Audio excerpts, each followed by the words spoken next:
আজকের অফিস টাইমের মধ্যেই ওই নারীকে মুক্তি দিতে হবে এবং অফিস টাইমের মধ্যেই এই মামলাও প্রত্যাহার করে নিতে হবে। নাদিম নামে এক ব্যক্তি ফেসবুকে সরকারের কিছু পরামর্শও দিয়েছে, সমালোচনা করেছে। সেই সমালোচনা বিএনপি জামাত উভয়কেই করেছে এবং তার এই ফেসবুকের স্ট্যাটাসের দিয়েছে, কি বলে, শেয়ার দিয়েছে একজন সাউদা সুমি নামে এক নারী। এরপরে পুলিশ তাকে গ্রেপ্তার করেছে এবং বলা হয়েছে উপরের নির্দেশে তাকে গ্রেপ্তার করা হলো এবং মামলা দেওয়া হয়েছে এবং উপরের নির্দেশে মামলা দিয়ে গ্রেপ্তার করা হলো। আমার প্রশ্ন হলো,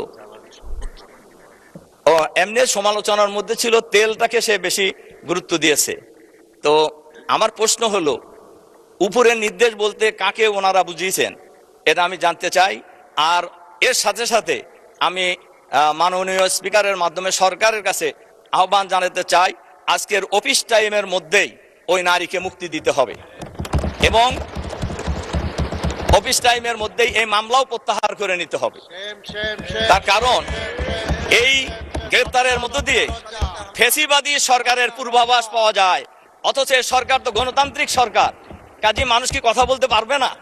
এজন্য আমি মাননীয় স্পিকারের মাধ্যমে এই বিষয়ে আমি সবার কাছে দৃষ্টি আকর্ষণ করছি। ধন্যবাদ। আমি বসেন, দয়া করে বসেন মাননীয় সদস্য।